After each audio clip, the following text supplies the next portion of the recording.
There are times when I feel like I'm a little rowboat out in the middle of the ocean, and the ocean liner go by and they rock the boat.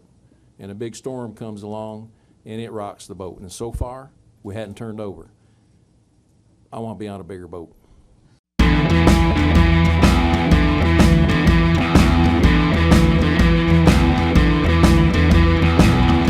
Hello and welcome into this week's edition of RNN Talks right here on Racing News Now. As always, I'm your host, Garth Allen. Thank you once again for joining me tonight. Well, we have one big news item to talk about before we get into this week's predictions, and that is that the ARCA Racing Series is joining the NASCAR family. So, what does that mean exactly? Well, we have Jim Franch and Ron Drager here to help explain that, so we will jump to their press conference from Talladega to hopefully explain it better to you. And when we come back from that, I will break down my concerns, my thoughts, and what exactly I think will happen going forward with the ARCA Racing Series. So let's get to that press conference right now. Okay, thank you. And thanks everyone for allowing us to have a few minutes of your time here for what for me, and I think for Ron also, is probably one of the most exciting announcements that we've had in our lifetime. We've worked together over the years for a long time. As a young kid, I used to spend a lot of time sitting in his grandmother's lap in Daytona. Mildred and John Markham were partners and friends with my mom and dad in the early days of stock car racing. The ARCA organization has been closely associated with NASCAR before there was a NASCAR and before there was an ARCA. And today it's an exciting time that we're making a formal joining of the two organizations. It's I think, a big moment for stock car racing in America. We've worked together closely for 70 plus years in one form or another. Ron and I have worked together and known each other through basically all of our motorsports careers.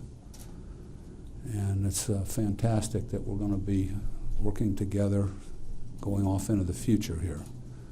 Both organizations have a great history, great championships.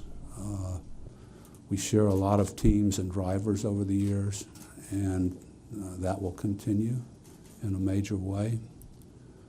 We have the opportunity of, and a lot of people may not realize this, but Ron and ARCA have been at the forefront of some of the development of trying to bring some efficiencies and cost savings for motorsports teams, stock car teams in America. And NASCAR's got a similar effort going. Ron has been a leader in that area. It really allows both companies to go forward working together to try and improve the economics for our teams in our series. So I'll turn this over to Ron here in a second. First of all, this is a wonderful moment. It is great. And Ron? Ron, Jim mentioned the shared history between your family and the French family. Tell us a little more about that from your perspective. Well, you have to go back, in the 40s, the Markham and France family predates NASCAR, predates ARCA. And in professional motorsports, I don't know that there's any longer tenure looking back over all these years. And for us to have had a working relationship that wasn't a legal document but was a handshake for 67 years, I think speaks volumes about NASCAR and their integrity. We've been blessed to be able to carve our little sport, our spot in the sport and our industry position. We work hard at it. We've tried to do it the best that we can, and it's really, it's sort of a feeling of fulfillment because it sort of brings it back full circle to from when the families were initially, worked together there before there were companies, and now we're able to bring everything back together and join it back together. And I think certainly from an ARCA perspective, we're looking forward to it strengthening our series and giving us a way forward. Jim, knowing that we're still finalizing the final strategy and the future strategy, what does this mean for the future of stock car racing in the U.S.? Well, I think you've taken the two leading groups of, in this area of motorsports, combining the strengths of Ron's leadership and our NASCAR team, the ARCA officials, that whole organization, what NASCAR can bring in support to that effort. Ron's going to continue to direct ARCA and operate it as a freestanding organization, so to speak. It will continue with its history and its championships. We'll be working together to develop the next steps. And Ron's going to be helping direct that with our NASCAR leadership team. I think you will see a big boost in a lot of areas, things that NASCAR's been working on, some of our grassroots programs. Ron's efforts in that area will be a significant boost to our stock car series, both of them in this country. It's a real value, I believe, for our fans in both series and throughout our country. One quick anecdotal thing here. I don't know how many of you were fortunate enough to know John Markham during his lifetime, but I would say he's probably the man that taught Humpy Wheeler how to promote races. He was really the promoter's promoter. I still have some silver dollars that he gave us when he'd come to Daytona every year. So having what he started and built joined with what we're doing is a big moment. And Ron has, as I said, he doesn't get a lot of credit for things, I think, but he's been a leader in bringing some cost savings into motorsports. And you can, I believe, talk to most of the ARCA team owners in paddock that would tell you the same thing. So it's an important step in our future going forward. Yes, sir. Ron, what can fans expect to see in the immediate future? So 2018 is pretty well set, and we're building 2019 as we speak. So from an ARCA perspective, the ARCA Racing Series presented by Menards, what you see today is what you're going to see tomorrow. We're always working on it. We're sanding and polishing, trying to make it better, trying to make it stronger, and that's a big part of us joining NASCAR is our ability to make our product the best that it can and strengthen it and just bring it together. I think the industry is stronger together than individually. We'll take a few questions now. If you'll raise your hand, we'll get a microphone to you. State your name and affiliation. We will start right here with Bob Hockers. Bob Hockers, ESPN.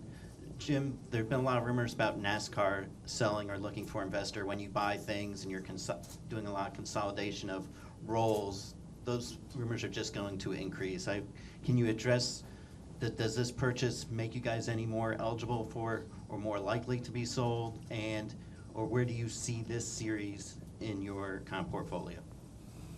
Well, the NASCAR is in our business is racing, and that's what we're investing in. We've done it all of our lives, and we're going to continue to do it. And the relationship with ARCA is just a continuation of that. We've been involved in sports car racing all of our lives. Also, we were able to reunite the sports car series and build that, and that's the goal here. We're going to go to the back left over here to Jerry, and then to Rick Mender. Jerry Jordan, KickingTheTires.net and PRN. The press release talks about through 2019, but what is the grand future for the two series? With ARCA's going to continue doing what it's doing through that. What will this mean for the combined, maybe the K&N series or ARCA going forward after that date? Well, I think 2020 and beyond is still a work in progress, and those are conversations we're certainly going to have.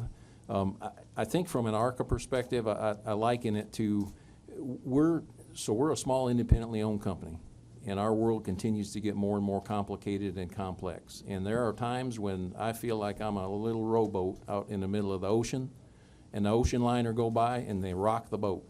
And a big storm comes along and it rocks the boat. And so far, we hadn't turned over. I want to be on a bigger boat.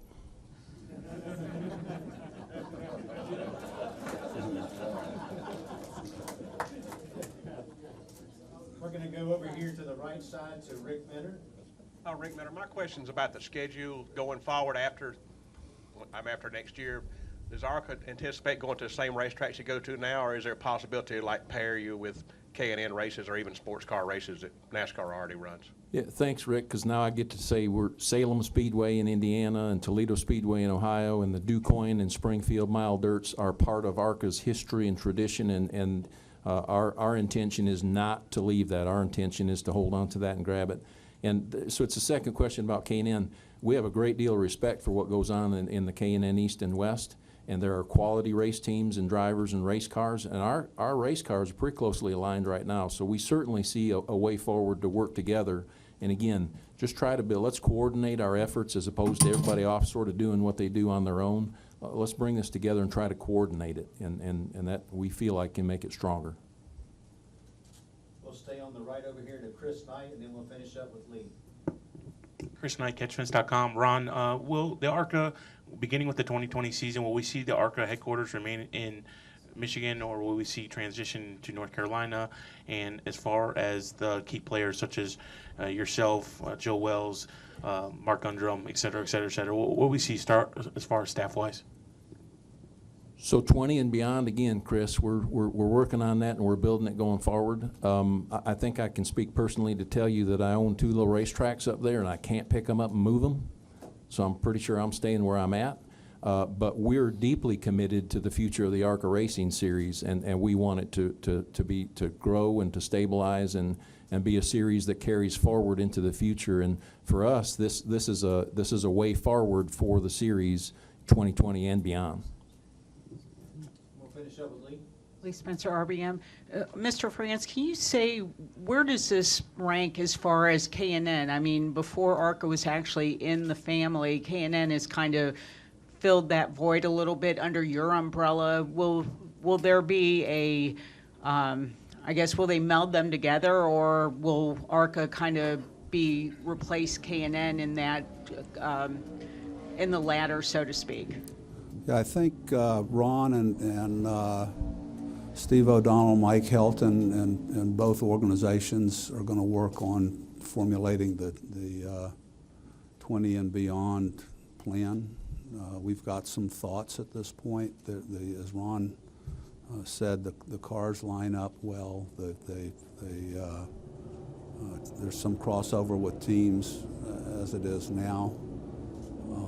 So it's a work in progress right now. We just formalized the first step of it, and we'll be developing the plan in the future. Ron's critical to that process. And I think I would add the K&N East and West is a very solid group of team owners and race cars, and the schedules that they have are very respectable schedules, and what Brandon Thompson and his group have done to build that K&N East and West. There are a lot of quality people that come out of that series, and we maybe get to have them, and then they continue to move their way forward. So from a developmental perspective, we think it's a really important part of the program. Gentlemen, congratulations. Thank you. If everyone would just hold off, we're going to take a quick photograph. All right, so that was ARCA Racing Series President Ron Drager and Jim France of NASCAR talking about the ARCA more or less getting bought by NASCAR. So what does this mean exactly? I have some concerns with this. Overall, I think this is probably a positive move for both ARCA and NASCAR, just stock car racing in general. But I do have some concerns with this. NASCAR is not really in a good position right now. A lot of people would say they have brought on their own demise, more or less. TV ratings are in the tank. Fans going to races is really probably at an all-time low. The racing on track most weeks is not very good. So, and a lot of people attribute that to NASCAR itself bringing on its own demise, doing it to itself, more or less. So, the question becomes, where does that put ARCA now that they're in the NASCAR fold? Because ARCA is in a really good position right now. We've seen 4 fantastic races out of ARCA to start this season. And I don't want to see that level of racing and that level of competition go away in ARCA and get squandered away by something that NASCAR might do. Overall, like I said, don't get me wrong, I think this is a positive move. I'm just a little concerned that things could go in the wrong direction here.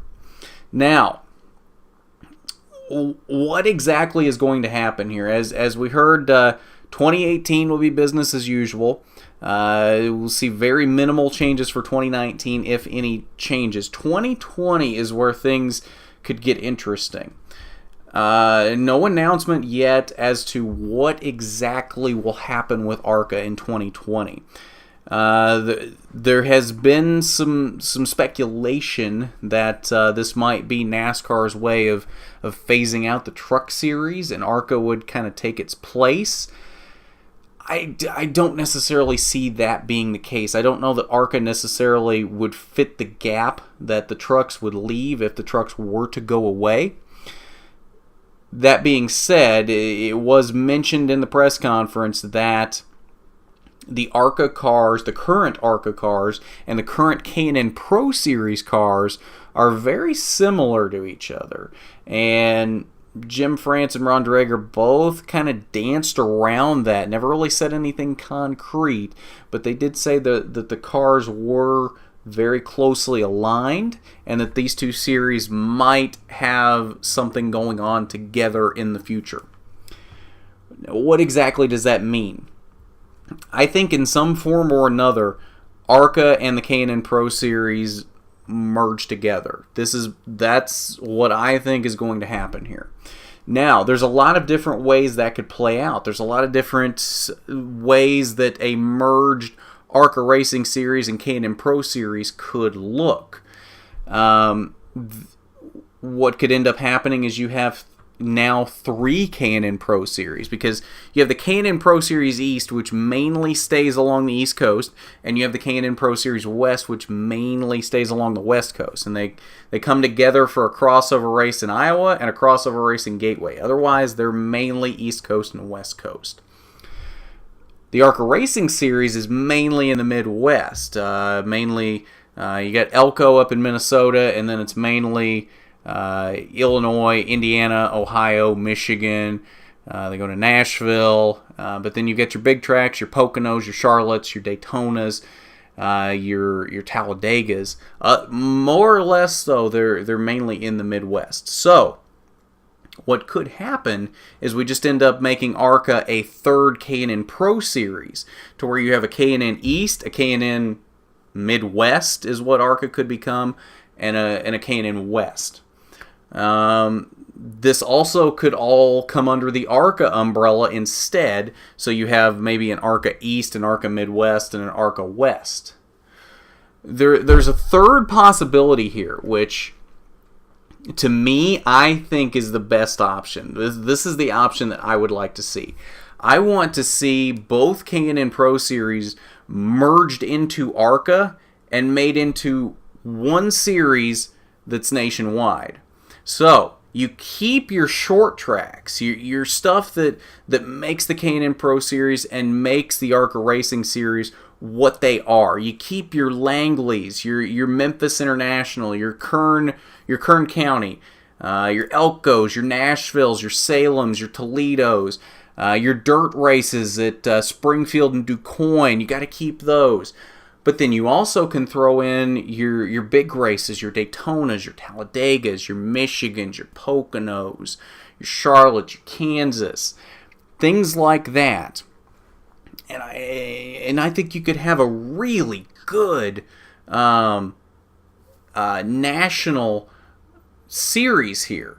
Now, what do you call it going forward? Does it just all become the ARCA Racing Series, and ARCA expands from being Midwestern to nationwide? Does it become the K&N Pro Series nationwide?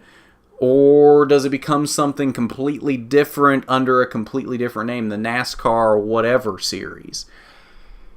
That I'm not sure of. Like I said, I don't know that is exactly what's going to happen, but to me, I think that's the best option. Like I said, I think to some effect we're going to see a merging of ARCA and the K&N Pro Series. What exactly the end result is, I'm not sure. Like I said, I would like to see the national version instead of 3 separate series, but who knows? Who knows what they will come up with for this? And they may even come up with something completely different from this that I haven't thought of and that nobody's even really thought of. It's just something completely off the wall that we're either like, oh, that's a really good idea, or we're like, I don't know about this. I got to see this in practice, I guess. So there's a lot of different possibilities for this.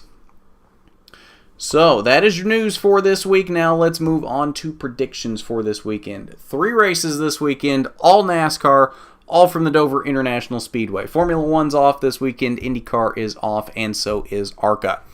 But we have all 3 NASCAR National Series in action this week from Dover. So we'll start with the Camping World Truck Series. They're in action Friday for the 19th annual JEGS 200.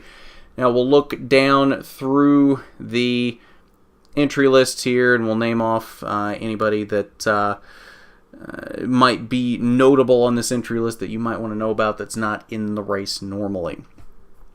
We'll have a second Jennifer Jo Cobb racing truck this week. That'll be the Zero, and it'll be driven by Joey Gase.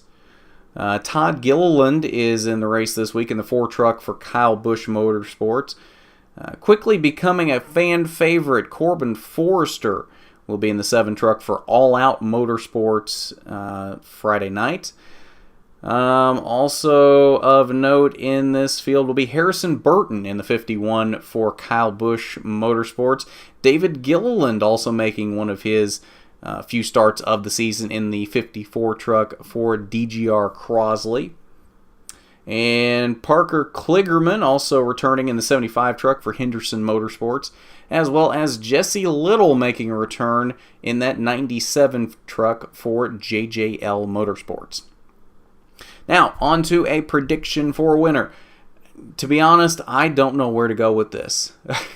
Trucks at Dover, I really don't know who to say will be good in this race. So we're going to go with Old Reliable. We're going to go with Matt Crafton.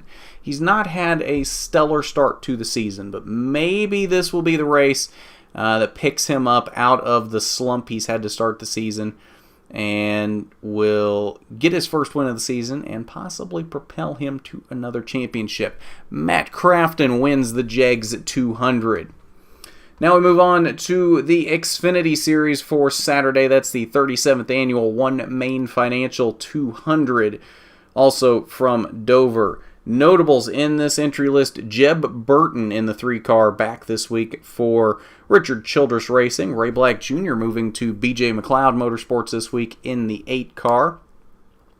Noah Gragson returns this week for his 3rd Xfinity start in that 18-car for Joe Gibbs Racing.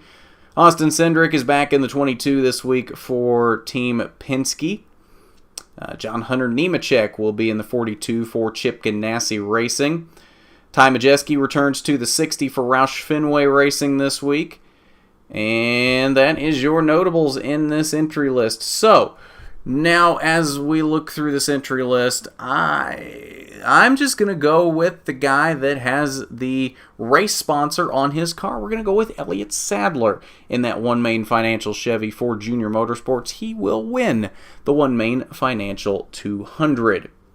Now, let's move on to the Monster Energy NASCAR Cup Series. They are in action on Sunday, as usual, for the 49th annual AAA 400 Drive for Autism. Notables in this field: Landon Castle returns to the 00 for Starcom Racing. Let's see here. Who else is in this race? Cole Custer returns to the 51 for Rick Ware Racing to make his third Cup Series start. Corey LaJoy is back in the 72 for TriStar Motorsports. And Starcom Racing putting out a second entry this week, the 99 car for Derek Cope. So that's your notables in the entry list. Now let's look for a winner, and I am going to go again with Old Reliable at Dover. He's had a very good track record in the past at Dover. He's finally pulling himself out of the slump he was in to start the season. I think this is where things get completely turned around for Jimmy Johnson as he starts a trek for his 8th championship. Jimmy Johnson wins the AAA 400 from Dover.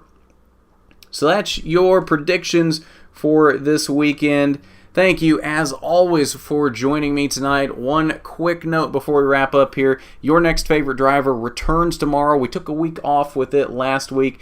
It comes back tomorrow, 8 p.m. at the usual time. We have ARCA Racing Series star Gus Dean with us tomorrow, driver for Wintron Racing in that number 32 Gree Cooling Products Toyota. He will be on to talk with us tomorrow. I had a great chat with him. So we'll have that interview and we will introduce him to you. And he might possibly be your next favorite driver. We'll have to find out tomorrow. So at that, don't forget to hit that subscribe button and hit the bell for notifications so you don't miss a thing from Racing News Now. Hit that big thumbs up button if you like the video. It is much appreciated. And don't forget to support us on Patreon. That's patreon.com/racingnewsnow. By far, it is not required. You can definitely watch these videos for free, and I don't have a problem with that. But it is much appreciated when you do donate to us on Patreon, because that just helps us continue to improve and give you better and better quality content into the future. So with that, this has been RNN Talks. I'm Garth Allen for Racing News Now.